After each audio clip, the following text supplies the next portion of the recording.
जी अस्सलाम वालेकुम कैफेट। आज के लेक्चर का आगाज़ करते हैं। लेक्चर 85 और ये हमारा प्रैक्टिस वाला लेक्चर है जिसमें हम केस स्टडीज़ की प्रैक्टिस किया करते हैं। तो आज हम कौन से क्वेश्चन की प्रैक्टिस स्टार्ट करने जा रहे हैं? Tangible non current asset. कल एक ही क्वेश्चन हमने डिस्कस किया था, आप भाग गए थे उसके बाद। आज हम टेंजिबल नॉन करंट एसेट्स भी डिस्कस करेंगे, इनटेंजिबल्स भी करेंगे। इनटेंजिबल्स भी पढ़ा है ना सुबह, इंटेंजिबल के क्वेश्चन, और फिर स्पेशल केसेस में से भी कुछ केसेस आएंगे। स्पेशल केसेस कौन कौन से पढ़े आज हमने? वारंटी, लिटिगेशन, इंश्योरेंस, फायर और इन्वेंटरी फिजिकली नॉट वेरीफाइबल या वेरीफाइड एट अदर डेट। तो स्टार्ट करते हैं।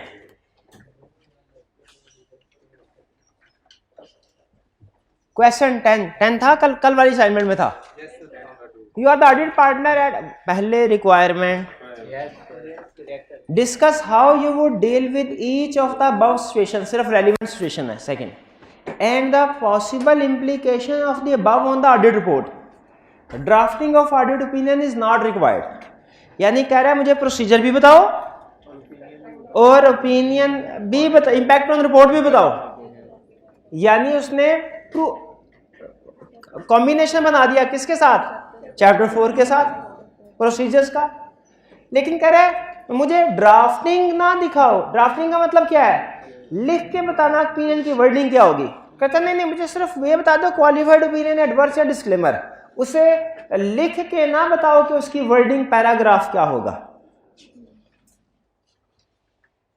सेकंड, कहते you are the audit partner at BLC and company chartered accountants, the following matters are under your consideration.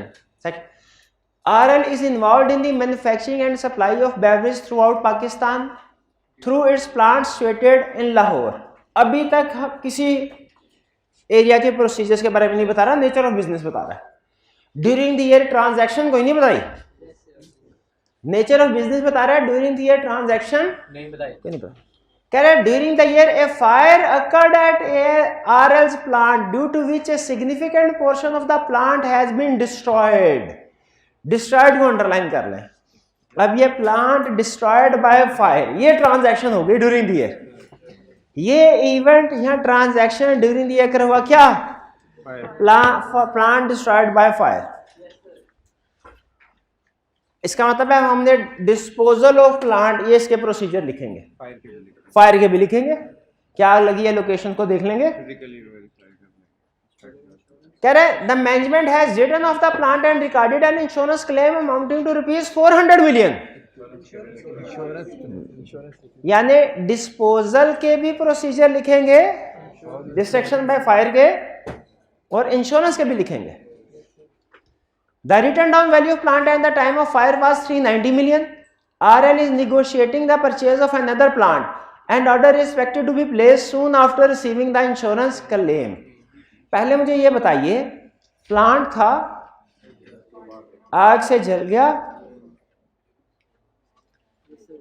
उसकी जगह पे दूसरा प्लांट बाय करने की बात की उसने। एडिशन के प्रोसीजर आएंगे कि नहीं? एडिशन के प्रोसीजर नहीं आएंगे क्योंकि दूसरा प्लांट उसने बाय नहीं किया। इसका मतलब है इसमें जो असल ट्रांजैक्शन हुई है पूरे साल में वो दो हैं, एक फायर जिससे एसेट डिस्ट्रॉय हुआ और एक इंश्योरेंस। ये जो destroyed by fire, asset destroyed by fire, इसके क्या प्रोसीजर है? फिजिकली इंस्पेक्ट करेंगे लोकेशन को जहां पे आग लगी है, और नहीं, कंडीशन नहीं चेक कर सकते। जो एसेट डिस्पोज हो, तो डिस्पोज हो चुका है, एसेट बिक चुका है, उसकी कंडीशन चेक नहीं कर सकते। हाँ, जिस जगह पे आग लगी थी मैं उस लोकेशन को विजिट करने की बात कर रहा हूं, उस एसेट को फिजिकली इंस्पेक्ट करने की बात नहीं कर रहा, क्योंकि क्वेश्चन में उसने कहा हुआ है, उन्होंने राइट ऑफ कर दिया, डिस्पोज कर दिया। तो हम उसके डिस्पोजल की अमाउंट्स को वेरीफाई करेंगे कि क्या गेन या लॉस ठीक कैलकुलेट किया गया, डेप्रिसिएशन की कैलकुलेशन ठीक की गई, बुक से राइट ऑफ कर दिया गया। ये एक दो प्रोसीजर, एक फायर का एविडेंस ले लिया जिससे पता चला सचमुच आग लगी कि नहीं, दूसरा जो एसेट डिस्पोज हुए डिस्पोज हुआ प्लान, उसके प्रोसीजर बता दिए। इंश्योरेंस के क्या प्रोसीजर लिखेंगे रिसीवेबल के ऊपर? इंश्योरेंस एग्रीमेंट को इंस्पेक्ट करना है, कम्युनिकेशन देखेंगे, communication with insurance company, claim admit किया कि नहीं किया, अगर एडमिट कर रही है ये एंड के बाद उसका स्टेटस, और अगर वर्चुअली सर्टन है इस सारे नतीजे के बाद अगर हम पहुंचते तो रिकॉर्ड करेंगे, वरना क्लियर। अच्छा, इसमें एक और चीज सुन, एग्जाम पॉइंट ऑफ व्यू से, इस एक सिचुएशन में दो एरियाज के प्रोसीजर आ रहे हैं या दो आइटम्स के प्रोसीजर हैं, ये बात समझ आ गई आपको? मेरा क्वेश्चन ये है कि सॉल्यूशन लिखते हुए दोनों को अलग-अलग हेडिंग दे के लिखना चाहिए या इकट्ठे मिला दें सारे प्रोसीजर? आई कैब हमेशा इकट्ठे मिला रहा है, लेकिन ज्यादा बेहतर है अलग-अलग। लेकिन अगर कभी आप एग्जाम में थोड़ा कंफ्यूज हो रहे, एग्जाम में बहुत बंदा प्रेशर में आ जाता, सामने की चीज भी पता नहीं चलती कि मुझे कौन सा प्रोसीजर किस में लिखना चाहिए, तो आप इसको इकट्ठा कर दें, कोई प्रॉब्लम नहीं। लेकिन प्रैक्टिस करते हुए खुद आजकल जब घर में होम असाइनमेंट करें तो कोशिश करें कि लादा, ताकि हमें कंसेप्ट क्लियर हो कि ये इसकी वजह से ये प्रोसीजर, इसकी वजह से ये प्रोसीजर। क्लियर? अच्छा, अब आगे इम्पैक्ट ऑन रिपोर्ट की तरफ आते हैं। तीसरा एरिया मैं जो एसेट खरीदने के लिए कर रहा हूं उसके लिए मैंने वो तो नहीं, नया एसेट खरीदने की बात चल रही है, अभी एसेट खरीदा नहीं है, इजाजत नहीं लिख सकते नहीं, वो ट्रांजैक्शन, क्या वो फाइनेंशियल स्टेटमेंट्स में अपीयर हो रही है वो ट्रांजैक्शन नया एसेट? क्लियर? अच्छा, इम्पैक्ट ऑन रिपोर्ट, ये सारे प्रोसीजर परफॉर्म करने के बाद जो रिलेट करते हैं डिस्पोजल से, इंश्योरेंस क्लेम रिसीवेबल से, हम इस नतीजे पे पहुंचते हैं कि काउंटिंग और डिस्क्लोजर ठीक है, अनमोडिफाइड ओपिनियन, लेकिन प्लस एम्फेसिस ऑफ मैटर। अच्छा, किसी के जहन में की ऑडिट मैटर आ रहा है, वो भी ठीक है, की ऑडिट मैटर भी ठीक है। ये वैसे चूंकि एक ही प्लांट था उसका और एक ही प्लांट था जिसके ऊपर सारी मैन्युफैक्चरिंग, तो मेरा ख्याल है एम्फेसिस ऑफ मैटर ज्यादा बेहतर है, लेकिन की ऑडिट मैटर भी ठीक है। दोनों में से ज्यादा अहम कौन सा है? Emphasis of matter. कम अहम क्या है? तो अगर ज्यादा एसेट या ज्यादा सिग्निफिकेंट एसेट डिस्ट्रॉय हो रहा हो ना, तो फिर एम्फेसिस ऑफ मैटर, ठीक है। वो था क्या, natural disaster significantly affecting financial statements, ठीक है, उसकी वजह से एम्फेसिस ऑफ मैटर। लेकिन अगर आप की ऑडिट मैटर भी लिख देते हैं तो ठीक है, वो गलत नहीं है। और अगर सही काउंटिंग का डिस्क्लोजर नहीं हुआ तो फिर मिस स्टेटमेंट है। इफेक्ट क्या होगा? इफेक्ट क्या होगा? मटेरियल के pervasive profit before tax 300 million है, क्या उसने बताया? हाँ, ये तो इसका इफेक्ट परवेसिव होगा, परवेसिव होगा। प्रॉफिट के 50% से ज्यादा आ गया ना, तो इफेक्ट क्या होगा? Pervasive, adverse.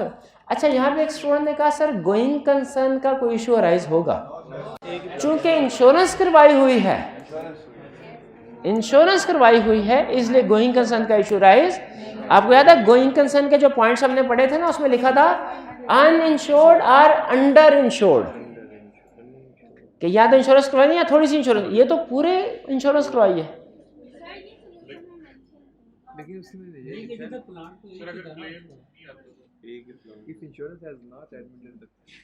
अगर क्वेश्चन में वो कह देता ना कि इंश्योरेंस क्लेम रिफ्यूज हो गया, रिजेक्ट हो गया है, फिर गोइंग कंसर्न का इशू आ सकता था।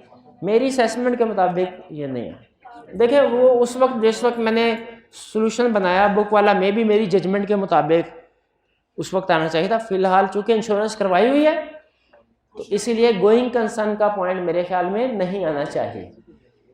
लेकिन वो उस सिचुएशन में मैंने शायद लिखा होगा कि अगर ये प्रोबेबल, ये हाँ म्यूचुअली सर्टन नहीं होता इंश्योरेंस वाले, इफ करके लिखा हुआ है, हाँ फिर ठीक है ना, इफ करके लिखा हुआ तो फिर ठीक है ना। वो एक एडिशनल पॉइंट है कि अगर इंश्योरेंस वाले क्लेम को एडमिट नहीं करते, वो कहते हैं हमने कोई पैसे नहीं देने, तो फिर और अल्टरनेट फाइनेंस भी अवेलेबल नहीं, तो फिर गोइंग कंसर्न का इशू आएगा। इसमें कोई प्रॉब्लम? सबसे अहम चीज जो इसमें थी ना, एक ये थी कि आपने दोनों इश्यूज को कवर करना है, डिस्पोजल को भी, इंश्योरेंस को भी। और दूसरा रिक्वायरमेंट में दो चीजें पूछी हैं, प्रोसीजर भी और इफेक्ट ऑन रिपोर्ट भी। ये बड़ा इशू है। ये मेरा रिस्क नहीं है कि डिस्पोजल में आपको एक दो प्रोसीजर दो तीन जहन में आए, एक दो प्रोसीजर जहन में नहीं आ सके, ये बड़ा रिस्क नहीं है। इंश्योरेंस रिसीवेबल में दो तीन प्रोसीजर आए, एक दो जहन में नहीं, ये बड़ा रिस्क नहीं है। इसकी वजह से इंशाल्लाह आप फेल नहीं होंगे कि एक दो प्रोसीजर जहन में एग्जाम में नहीं आ सके। लेकिन अगर रिक्वायरमेंट को सही तरीके से पिक नहीं किया या दो इश्यूज में से एक को आपने आइडेंटिफाई कर लिया, दूसरे को नहीं, ये बड़ा इशू है। इसकी वजह से फेल होने का रिस्क ज्यादा। नुकसान से उनका क्वेश्चन ये है कि सर नुकसान हुआ है 390 का, क्लेम फाइल किया 400 मिलियन का। देखें बाज़ क्लेम जो असल में हम एंट्री करते हैं ना वो बुक वैल्यू की बेस पे करते हैं, लेकिन इंश्योरेंस वालों से जो क्लेम मिलता है ना वो मार्केट वैल्यू की बेस पे मिलता है। इस वजह से अमाउंट थोड़ी ज़्यादा है। ये उसने गलत नहीं किया कि 390 मिलियन का नुकसान हुआ है तो 400 मिलियन का उसने इंश्योरेंस क्लेम बुक कर दिया है। असल में वो मार्केट वैल्यू का फ़र्क होगा। क्लियर? नेक्स्ट क्वेश्चन की तरफ चलें। Next 15,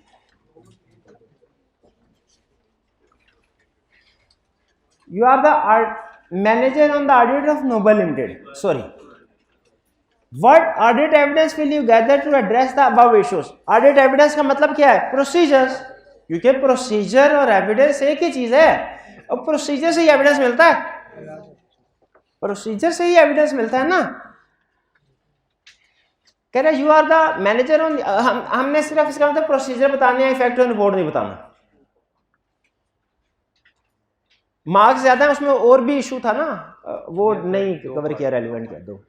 you are the manager on the audit of Noble Limited listed company which manufactures automotive parts and air conditioners for motor vehicle assembles. Annual sales of the company is rupees 850 million. Profit before tax is 60 million. Your review of the audit working paper file has disclosed the following outstanding issues. Second, depreciation of certain equipment has been charged at 10% per annum on reducing balance method.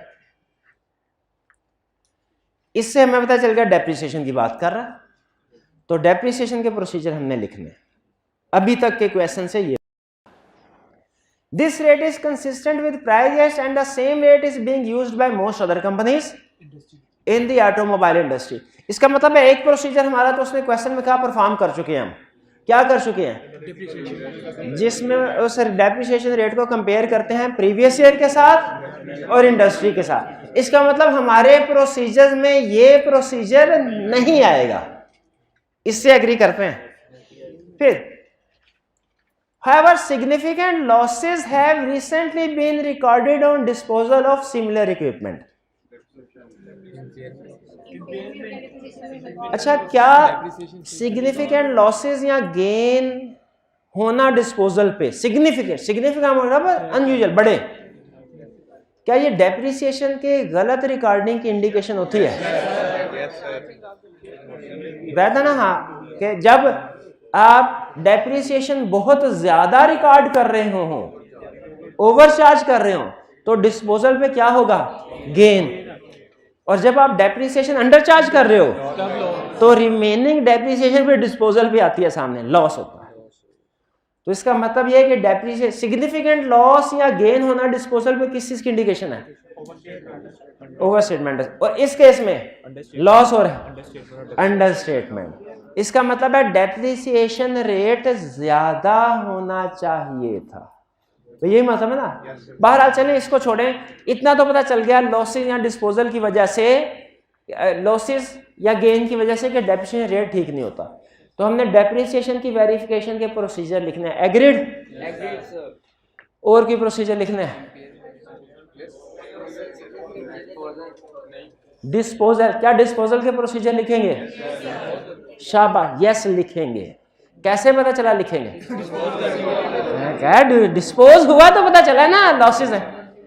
Dispose, depreciation के procedure भी आएंगे, dispose, कोई और procedure आएंगे।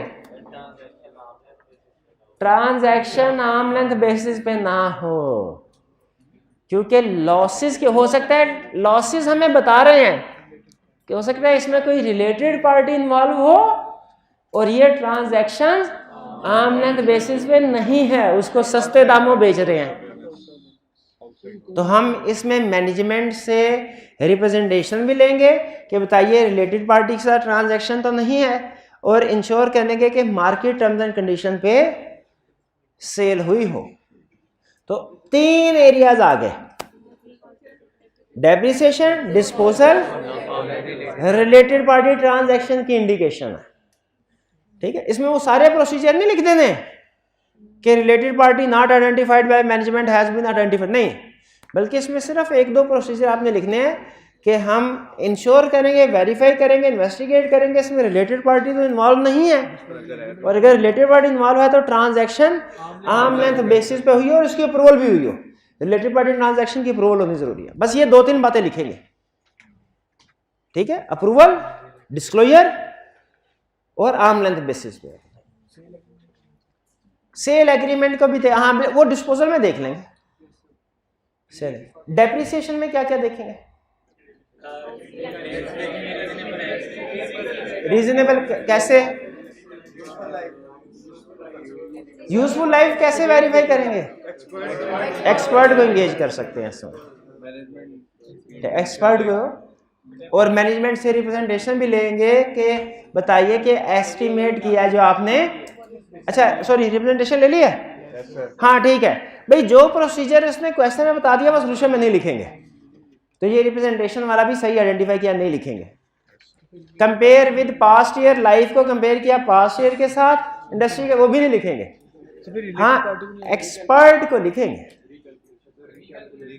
Recalculation को लिखेंगे, नहीं हो डिस्पोजल की नहीं हो, फिजिकल इंस्पेक्शन नहीं यार, डिस्पोजल है नहीं, लेकिन एक मिनट है, लेकिन इस तरह के दूसरे एसेट तो होंगे, हम डेप्रिसिएशन को वेरीफाई कर रहे हैं इसमें, तो ये कंडीशन मेरा ख्याल है हो सकता है, क्योंकि जो एसेट डिस्पोज नहीं हुए हम उनकी डेप्रिसिएशन को चेक कर रहे हैं, जो डिस्पोज हो गया उसकी डेप्रिसिएशन को नहीं देख रहे, उसकी इंडिकेशन की बेस पे बाकियों की बेसिस चेक कर रहे हैं।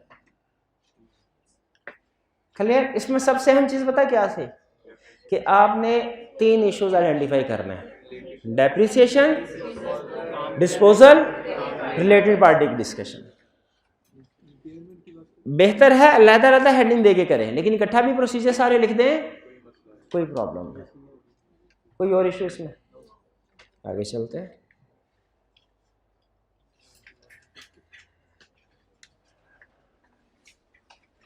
Your firm has been appointed as the auditor of Jugnu Limited. अच्छा, सबसे पहले requirement, for each of the above issues,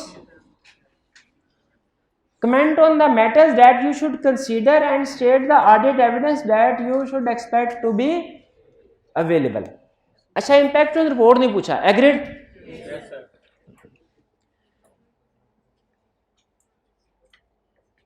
evidence के सिर्फ प्रोसीजर बताने हैं। कह रहा है your firm has been appointed as the auditor of Jugnu limited which is a manufacturer of consumer products. Auditors report on the preceding years financial statement was unmodified. ये अगर उसने इंपैक्ट ऑन रिपोर्ट पूछा होता ना तो अदर मैटर में ये information काम आती। Draft financial statement for the year ended April 30, 2011 disclose A profit before tax of 75 million and total assets of 2100। ये एसेट्स और प्रॉफिट क्यों दिए हैं उसने भला? अच्छा, इंपैक्ट ऑन रिपोर्ट तो पूछा नहीं उसने, तो मटीरियलिटी का क्या करेंगे हम? बता दे, ये उसकी सिग्निफिकेंस को बताने के लिए कि मैटर सिग्निफिकेंट है, ये बताने के लिए हम, अगर उसने इफेक्ट ऑन रिपोर्ट नहीं भी पूछा लेकिन प्रॉफिट दिया है, अमाउंट्स दिए हैं, उसकी सिग्निफिकेंस के लिए कि ये मटीरियल है, इममटीरियल नहीं है। You are the audit manager at JL. The following issues arose during the audit and now requires your attention. जो relevant issue है सिर्फ वही बता रहा हूँ। Second, on July 1st, 2008, JL had acquired 4 high-tech machines for rupees 200 million, which are being depreciated over a period of 10 years on the straight line method. पहले देख ले क्या ड्यूरिंग द ईयर की बात है, पुरानी तो वो तो हमने चेक कर लिए होंगे। इसका मतलब है एडिशंस के ऊपर कोई प्रोसीजर वो 2008 में ही परफॉर्म हो गए होंगे। हाँ, आगे चल के अगर वो कोई डिस्पोजल की बात कर रहे हैं, लॉसेस वगैरह, तो फिर हम डेप्रिसिएशन के प्रोसीजर लिखेंगे। अभी आगे क्या कह रहा है? JL did not have the expertise to operate the machine and had entered into an agreement with Umar Limited to operate the machine. Machine उससे नहीं चलानी आती थी, उसने उमर से कहा कंपनी से आप मशीन ऑपरेट करें। The contract is expiring on June 30, 2011 and Umar Limited has shown its inability to continue after the expiry of the contract. अब देखें, अब फिर आपने वही गलती की जो सुबह की थी कि जब फंड्स अवेलेबल नहीं है, डेवलपमेंट प्रोजेक्ट चल रहा है इन प्रोसेस, फंड अवेलेबल नहीं है, आपने फौरन ही काम पेड कर दें। आल्टर क्या किसी और सप्लायर को ढूंढने की कोशिश करनी चाहिए ऑपरेटर को? क्या इस 3-4 महीनों में अपने ही स्टाफ को ट्रेनिंग की बात करनी चाहिए कि अगर उन अल्टरनेट कॉन्ट्रैक्ट मिल जाता है किसी सप्लायर से या हमारा स्टाफ ट्रेंड हो जाता है फिर तो कोई प्रॉब्लम नहीं, लेकिन अगर ऐसा नहीं हो पाता तो क्या करना होगा? फिर इम्पेयरमेंट के प्रोसेस, इम्पेयरमेंट टेस्ट। अच्छा, उसके लिए क्या प्रोसीजर लिखेंगे? इम्पेयरमेंट के लिए क्लाइंट से रिक्वेस्ट करेंगे कि वो इम्पेयरमेंट टेस्टिंग करे। अच्छा, मुझे बताएं लिंक हो रहा है कि नहीं ये केस इम्पेयरमेंट टेस्टिंग के साथ? क्योंकि मशीन को चलाने वाला कोई नहीं है तो उस मशीन तो फारेगा। क्लाइंट करेगी इम्पेयरमेंट टेस्टिंग, हम क्या करेंगे? चेक कर। अच्छा, उसमें क्या सिर्फ एक तो कैलकुलेशन चेक कर लेंगे ना, फिर अजम्पशंस की रीजनेबलनेस चेक करेंगे कि फ्यूचर की जो उसमें उन्होंने कैश फ्लोज, इनफ्लोज, आउटफ्लोज लिखे हैं वो रीजनेबल है कि नहीं। एक्सपर्ट, शाबाश, एक्सपर्ट को एंगेज करने की भी बात करेंगे। ये 3-4-5 प्रोसीजर हो गए, ये मेरा हाल है काफी है। डिस्पोजल नहीं, डिस्पोजल क्यों लिखेंगे? डिस्पोजल तो नहीं लिखेंगे इसमें, डिस्पोजल क्यों है आपके जहन में? इफ बेच दे तो फिर ये प्रोसीजर हम परफॉर्म करेंगे। नहीं बेचा उसने, नहीं बेचा उसने, ठीक है, ये प्रोसीजर परफॉर्म नहीं करेंगे। चलिए, इसमें कोई और कमेंट करना चाहे तो बता दे। हाँ, इंटरेस्ट रेट जिससे वो उसने प्रेजेंट वैल्यू कैलकुलेट किया है, वो जब इंपेयरमेंट टेस्टिंग में कैश फ्लोज के लिए वो हमारी अजम्पशन में आ जाएगा। वो एक हमारी अजम्पशन होती है।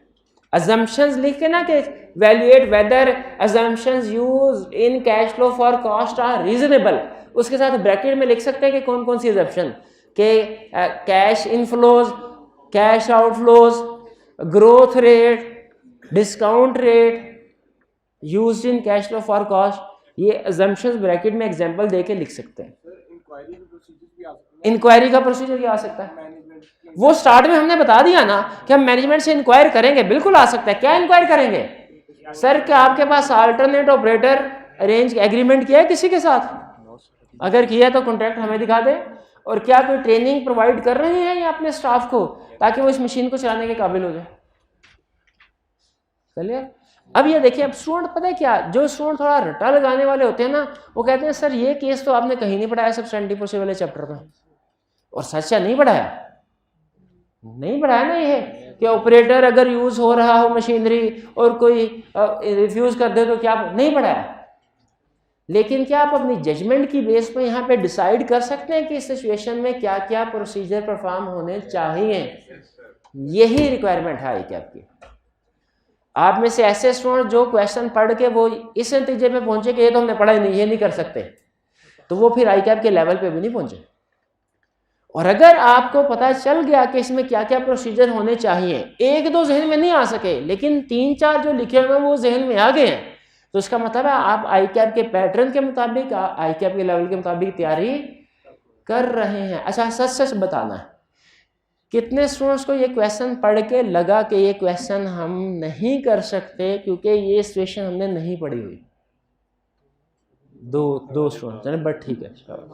अच्छा, तो आइंदा भी लेकिन आपने इस तरीके से सोचना है कि ऐसी सिचुएशन आ जाए ना, अपनी जजमेंट को जरूर अप्लाई करें। यहाँ पे होना क्या चाहिए, आई कैप यही करे, बहुत कम चांस आई कैप रिप्रोडक्शन का क्वेश्चन पूछे या वही प्रोसीजर पूछ रहे, सिचुएशन पूछ रहे जो उसने पहले टेस्ट की हुई है। ये वैसे उसने 2-3 दफ़ा किया है कि पहले टेस्ट की हुई सिचुएशन जो है इंटेंजिबल्स की या रीवैल्यूएशन की, उसने 2-3 दफ़ा की हुई है टेस्ट। लेकिन हमने फिर भी तैयारी किस चीज़ के लिए करनी है, वर्स्ट केस के लिए। और वर्स्ट केस क्या है, इस तरह की अनसीन सिचुएशन दे देगा। अगर ये आपने इसके तकरीबन 70% प्रोसीजर खुद से बगैर सोल्यूशन देखे आपके जहन में आ गए थे, तो उसका मतलब है सब्सटेंटिव प्रोसीजर आपका तैयार है। आगे चलते हैं। अच्छा, ये अब थोड़ा अजीब सा क्वेश्चन, इसमें करना क्या था भला?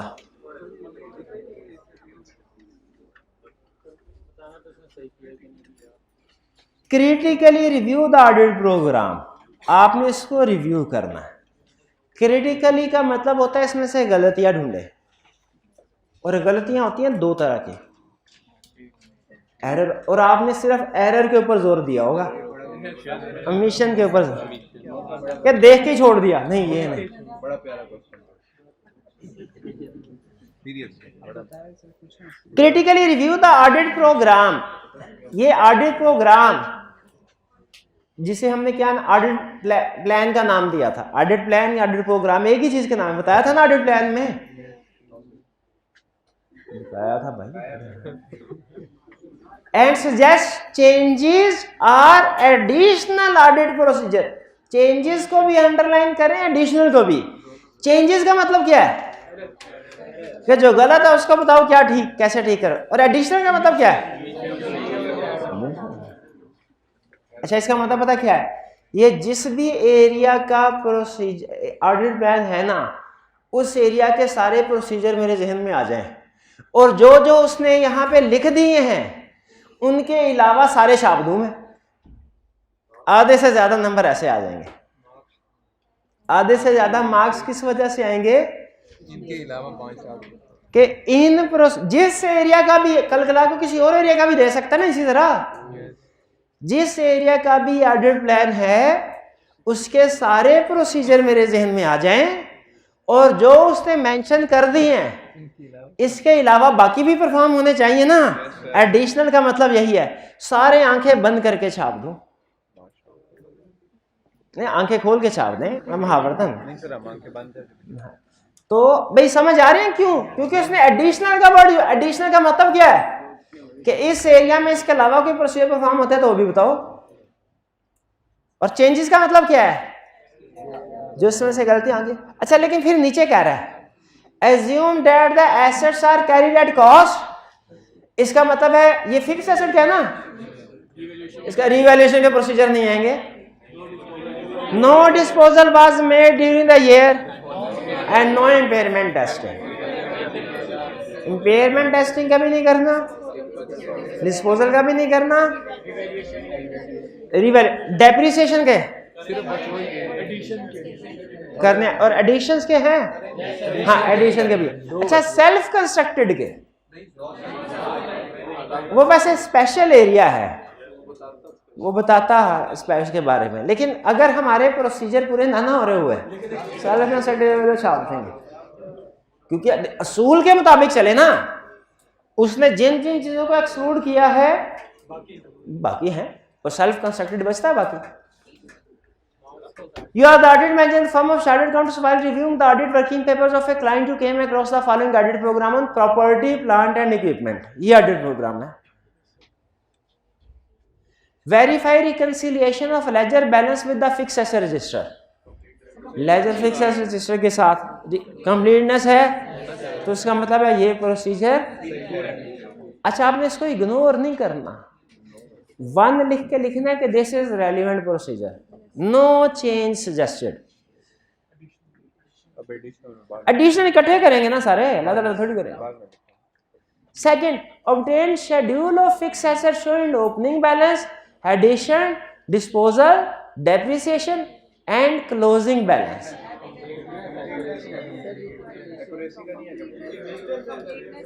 एग्जिस्टेंस का तो बिल्कुल भी नहीं है ना, एग्जिस्टेंस का तो फिजिकल वेरिफिकेशन से होगा। कंप्लीटनेस का है और एक्यूरेसी का नहीं है। इसमें कंप्लीटनेस की एजर्शन इससे भी क्योंकि जब कभी रिकॉर्ड को मैच करते हैं कंप्लीटनेस की एजर्शन इससे वेरीफाई होती है।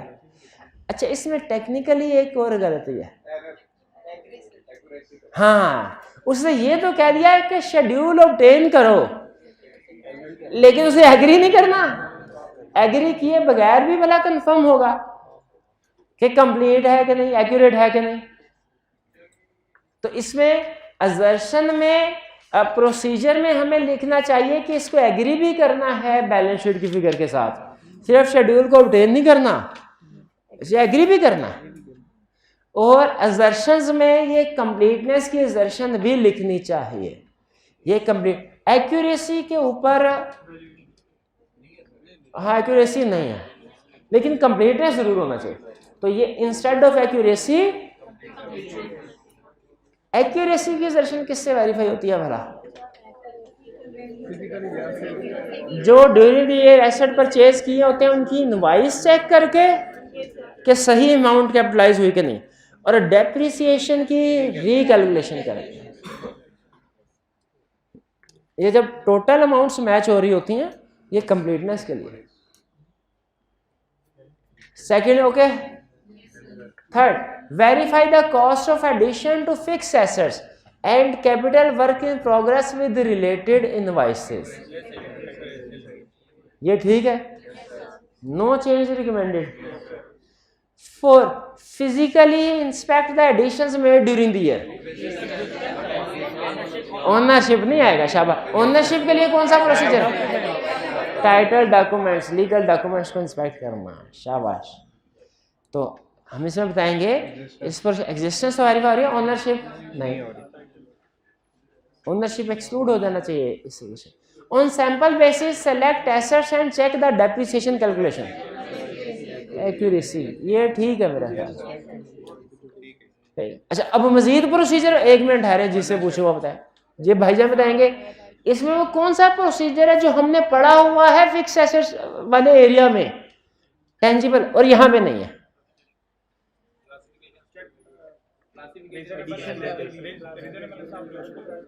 यूजफुल लाइफ की रीजनेबलनेस चेक करना, करेक्ट।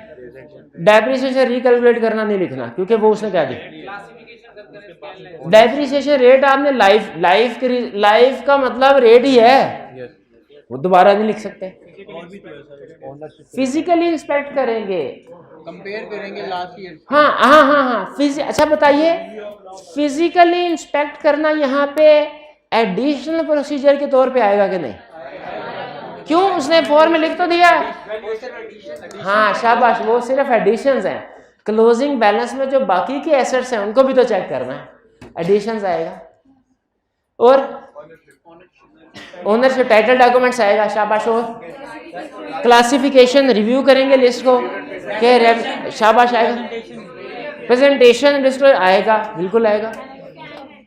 स्कैन लेजर हो गया क्लासिफिकेशन में, नहीं सॉरी, स्कैन लेजर इसलिए कि अनयूजुअल आइटम्स तो नहीं है, और हमने रिव्यू किया था लिस्ट को कि रेवेन्यू आइटम्स तो नहीं आ गई इसमें। पर वैसे दोनों मिलते जुलते हैं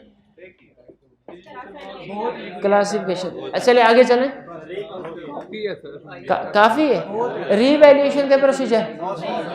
चलिए ठीक। अच्छा, नंबर तकरीबन पूरे हो गए या सेल्फ कंस्ट्रक्टेड का भी फिट करें? एक नंबर में कितने प्रोसीजर लिखने होते हैं? हाँ, कम से कम एक, ज्यादा से ज्यादा दो। कम से एक नंबर के लिए कम से कम एक और ज्यादा से ज्यादा दो। अनफॉर्चुनेटली हमें वो क्वेश्चन में टोटल मार्क्स बता रहा होता, ये नहीं बता रहा होता एक प्रोसीजर के कितने, वरना हम उस लिहाज से प्रोसीजर बता दें। तो इस तरह के क्वेश्चन में आपने सेफर साइड पे रहना है। अगर हो सके तो 2 लिख दे, सारे लिख दे, सारे 11 तो 2 22 नहीं, क्योंकि कुछ नंबर हमें इसके भी मिले होंगे ना गलतियां। कुछ नंबर चेंजेस के हैं, कुछ एडिशन के हैं। तो 3-4 तो हमें चेंजेस के भी मिल गए होंगे। 5 गलतियां हमने ढूंढी है। फिर से गिन लेते हैं।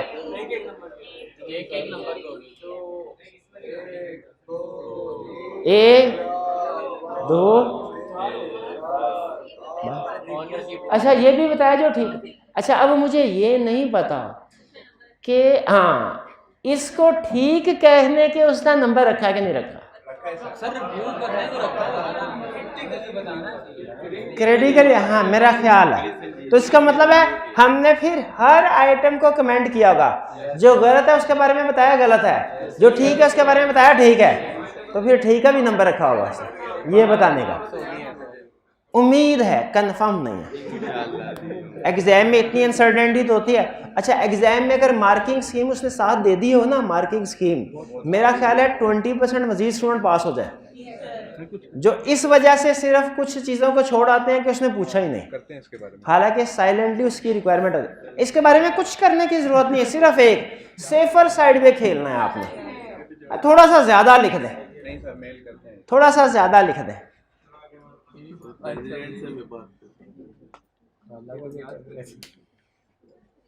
3 requirement for each of the above independent matters है ऊपर एक ही, क्योंकि असाइनमेंट के लिहाज से रेलिवेंट उठाया ना।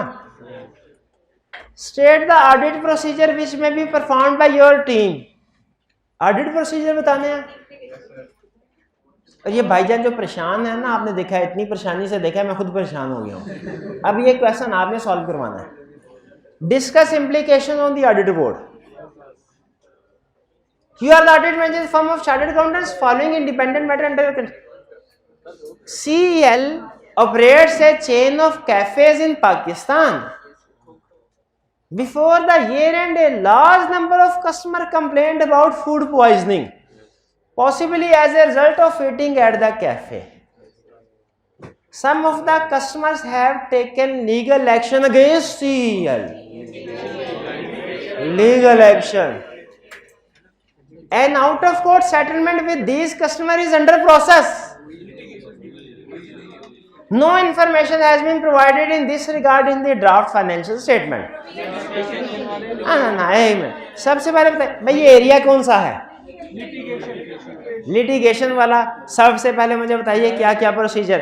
आपने नहीं बोलना, भाई को बोलने दे। आप सिर्फ चेक करें सही बोल रहे हैं कि नहीं। लॉयर क्या? Send confirmation letter to lawyer कि उसे confirm about expected outcome of the case. ठीक है, लॉयर से पूछ लिया। और मैनेजमेंट के साथ क्या? हाँ, discuss with management about expected settlement, जो उसने आउट ऑफ कोर्ट सेटलमेंट कही। 2 प्रोसीजर हो गए। क्या हमें वो जो कस्टमर ने, पार्टीज ने लीगल केस फाइल किए हैं, नोटिस पढ़नी चाहिए कि नहीं? हमें भी पता चले केस किस किस्म का है, और वो कॉपी इसलिए भी जरूरी है हमें भी पता चले, और हम हो सकता है अपने इंडिपेंडेंट लॉयर से कंसल्ट कर लें। 3 प्रोसीजर। यहाँ पे एक्सपर्ट से मुराद इंडिपेंडेंट लॉयर ही है। सब्सिक्वेंट स्टेटस देखेंगे केस का क्या है।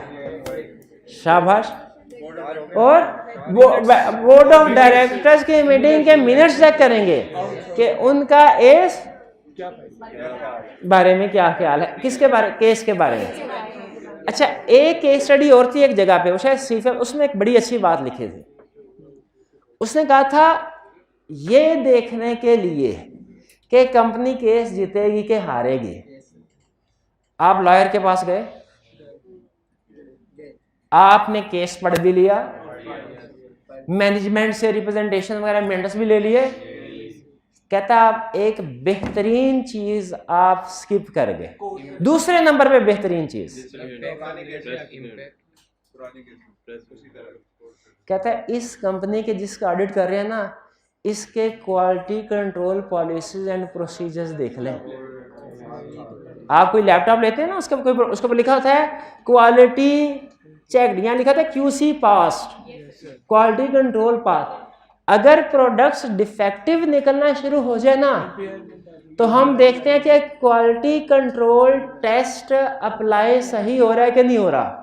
अगर वो सही अप्लाई नहीं हो रहा हो ना, तो फिर इसका मतलब क्या है इन्वेंट्री एनआरवी पे करें कि क्लाइंट का कसूर है और ये फैसला इसके खिलाफ हो सकता है। एक जगह पे उसने लिखा था कि आप जो प्रोडक्ट बनाते हैं, कोई मेरा शायद गाड़ियां थी, उस गालियां नहीं गाड़ियां गाड़ियां थी, तो उनका ब्रेक सिस्टम फेल हो गया था। तो उसने कहा था कि केस स्टडी में सोल्यूशन प्रोसीजर परफॉर्म करते हैं, ये भी देखो जो गाड़ियों का मैन्युफैक्चरिंग प्रोसेस है उसको जाके रिव्यू करो कि उसमें कहीं कोई फॉल्ट तो नहीं है। तो यहाँ पे आप क्या करें, आप खुद भी उस कैफे में बैठ के कॉफी शॉफी पिए, खाना शाना खाएं, पता चलेगा कि नहीं। अगर घर खाना खा के घर गए, सुबह आंख खुली हॉस्पिटल में, तो आपने सीनियर को फोन करके कहना है कंफर्म मैं प्रोविजन रिकॉर्ड कराओ, ये क्लाइंट हारेगा सर। भाई समझ रहे हैं ना, क्लाइंट के वो जो प्रोडक्शन प्रोसेस है उसको देखें इंटरनली, उसमें कोई फॉल्ट तो नहीं है। वो भी एक एविडेंस होता है किस चीज का, कि जो क्लेम फाइल किया गया है वो सही है कि नहीं। डिस्कस द इम्प्लीकेशन, भाई ठहर जाए, इम्प्लीकेशन और रिपोर्ट। अगर इस सारे प्रोसीजर से हम इस नतीजे पे पहुंचते हैं कि आउटफ्लो प्रोबेबल एंड मेजरेबल है, जो कि हमें इस सेटलमेंट वाली बात से लग रहा है। सेटलमेंट वाली बात किधर थी इसने, हाँ आउट ऑफ कोर्ट सेटलमेंट, हाँ आउट ऑफ कोर्ट सेटलमेंट कि कुछ ना कुछ अमाउंट जो है वो रिकॉर्ड करनी पड़ेगी। तो और अगर उसने रिकॉर्ड नहीं की, मिस स्टेटमेंट, इफेक्ट क्या, दोनों लिखेंगे। और अगर डिस्क्लोजर और प्रोविजन रिकॉर्ड कर दी गई है तो emphasis of matter, exceptional litigation है कि नहीं है, एक्सेप्शनल लिटिगेशन। लेकिन अगर एग्जाम में ना वो एम्फेसिस ऑफ मैटर और की ऑर्डर मैटर में थोड़ी सी रिलैक्सेशन दे देता है, तो बाज़ औक़ात आप ना कंफ्यूज हो जाते होंगे कि पता नहीं सर एम्फेसिस ऑफ मैटर आना है कि की ऑर्डर मैटर आना है। तो वहां पे आपने, वैसे तो आपको कंफ्यूज नहीं होना चाहिए, अगर वो एम्फेसिस ऑफ मैटर की लिस्ट में आइटम है तो एम्फेसिस ऑफ मैटर, वरना की ऑर्डर मैटर। तो ये चूंकि लिटिगेशन का केस है जो कि हमारी एम्फेसिस ऑफ मैटर की लिस्ट में मौजूद है, एम्फेसिस ऑफ मैटर लिखना चाहिए। क्लियर, वरना मेरी जजमेंट के मुताबिक अगर आप की ऑर्डर मैटर भी लिख देते हैं तो ठीक एक्सेप्ट है।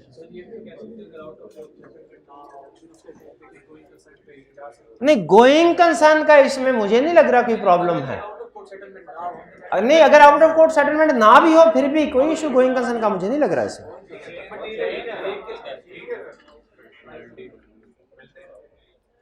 क्वेश्चन 5,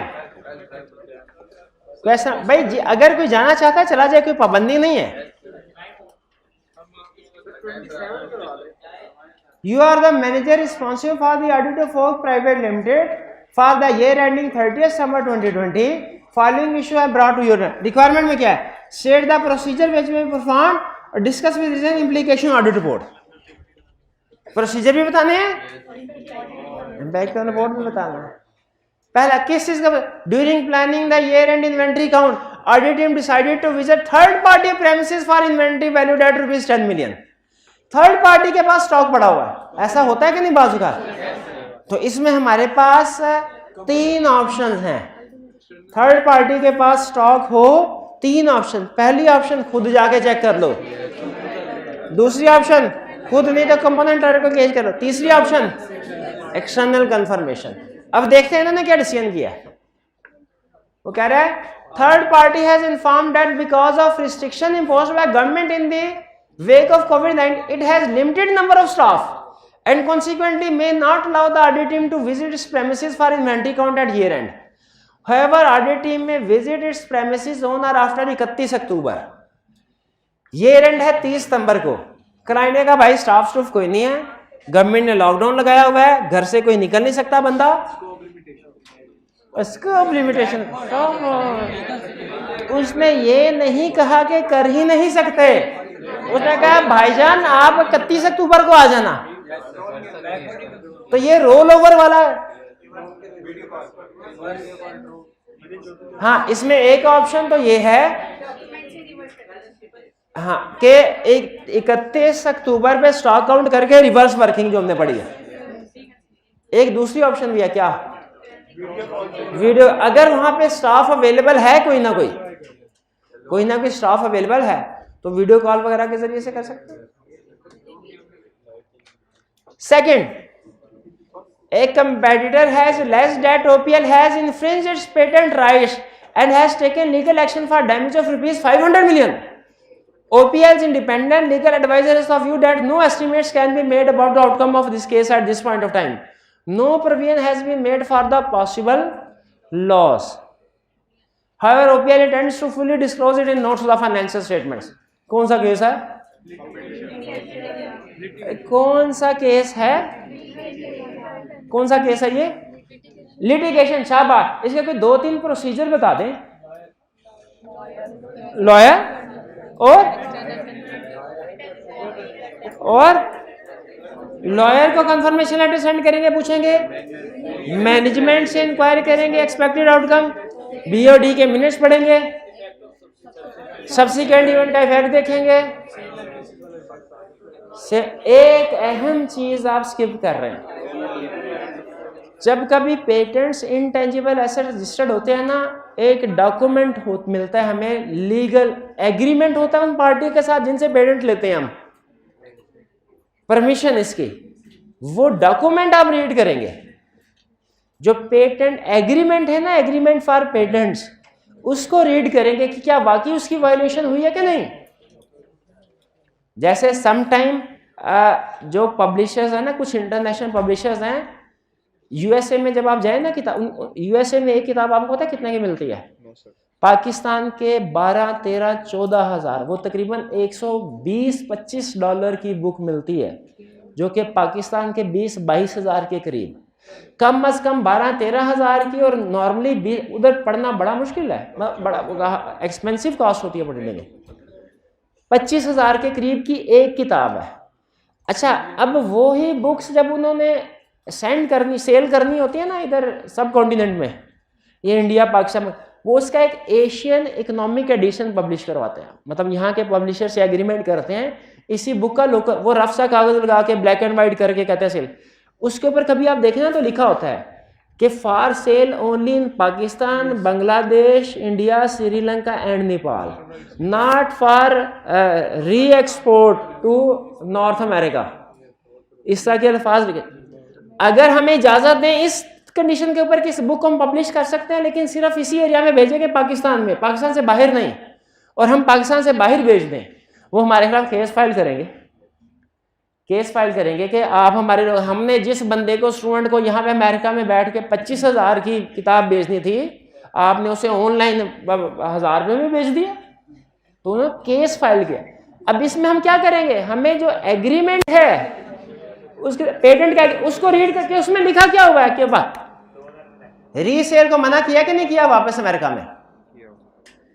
तो पेटेंट्स की वायलेशन के लिए पेटेंट्स का एग्रीमेंट पढ़ना जरूरी है कि पता चले वायलेशन हुई भी है कि नहीं, और हुई है तो उसमें क्या लिखा। नॉर्मली कॉन्ट्रैक्ट्स में डैमेजेस की अमाउंट लिखी होती है, किस बेसिस पे पेनल्टी वगैरह कैलकुलेट होगी, वो देखेंगे कि कहीं उससे ज्यादा तो नहीं। क्लियर? प्रोजेक्टेड 75 मिलियन, इसका इफेक्ट बताइए क्या है? मटेरियल के परवेसिव के मटेरियल परवेसिव, क्यों भला? बहुत ज्यादा। तो अगर प्रोविजन सही रिकॉर्ड नहीं की गई या डिस्क्लोज नहीं किया गया इसको एडिक्वेटली, तो डिस्क्लेमर ऑफ ओपिनियन। और अगर सही काउंट फॉर डिस्क्लोज किया गया है, कुछ भी नहीं, एम्फेसिस ऑफ मैटर खा गए मार। अच्छा चले, कोई बात नहीं। इसमें बोल 3 क्वेश्चंस हैं, ऐसे ना करें। अच्छा, मेरे कहने पे भी ये क्वेश्चन करते हैं। अच्छा, इसका सिर्फ पार्ट ए करते हैं, बी करते नहीं।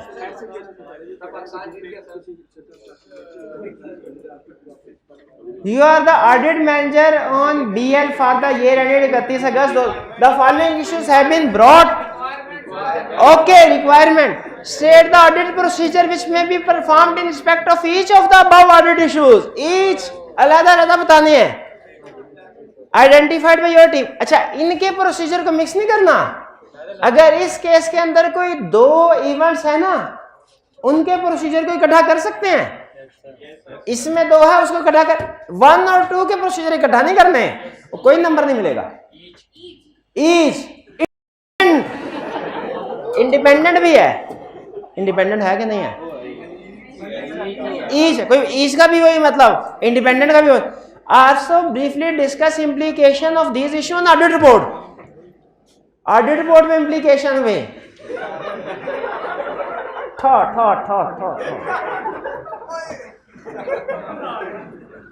यहां तो फायर किया ही नहीं था मैंने.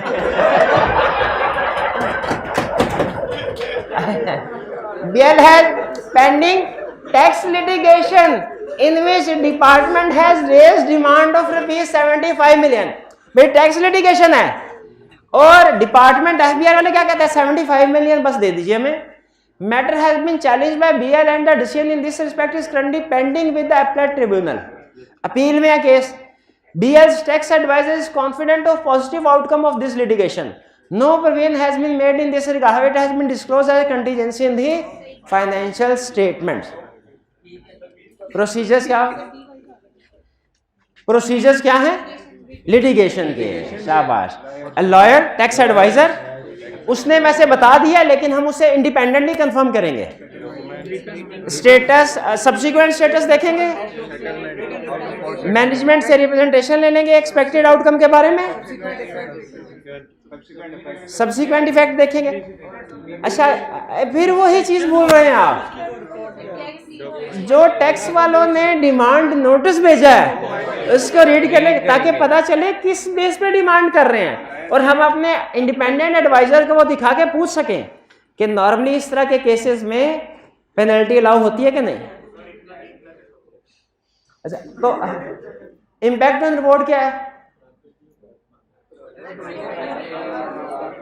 Unmodified opinion MCO matter litigation की वजह से. ठीक है, नॉर्मली टैक्स मैटर्स के ऊपर एमसीओ मैटर नहीं है, लेकिन ये चूंकि सिग्निफिकेंट है, एक ही टैक्स लिटिगेशन है, इसलिए एमसीओ मैटर आ सकता है. अगर आप एमसीओ मैटर नहीं तो की ऑर्डर मैटर कम से कम जरूर आना चाहिए, सिर्फ अनमोडिफाइड ओपिनियन नहीं लिखना. सेकेंड, ऑन 20 सितंबर 2019 ए कहा था तो ये भी ए में शामिल है. ए क्या था? ईच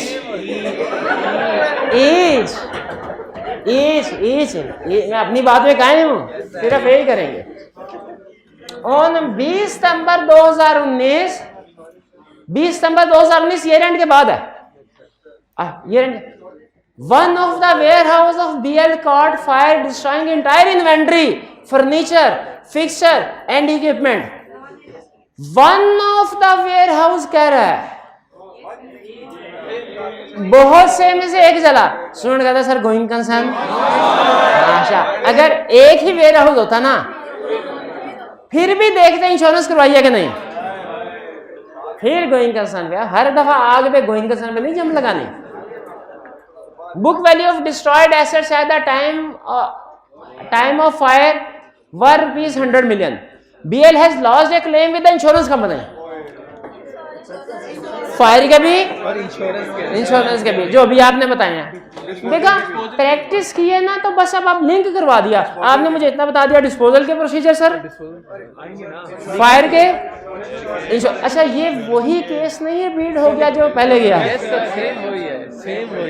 तो सेम वही है. इसका मतलब है ये तो प्रैक्टिस किया ही नहीं हमने. अगला सवाल कर लेते हैं. ठीक है, ठीक. लेकिन फिर एक वादा करें कि जो क्वेश्चन हमारी असाइनमेंट में से रह गए हैं, जो मॉर्निंग में लेक्चर में असाइनमेंट दी थी और डिस्कस नहीं हो सके, वो लाजमी आप लिख के लाएंगे. वॉल्यूम 2 के ये ना वॉल्यूम, अच्छा वॉल्यूम 1 का भी एक था, 42। शाबाश शाबाश, ये मैंने कल लाजमी चेक करने हैं, इसके बगैर आपकी प्रेजेंटेशन स्किल इंप्रूव नहीं होगी। ठीक है जी, आज का लेक्चर यहाँ पे ख़त्म करते हैं। अल्लाह हाफिज़।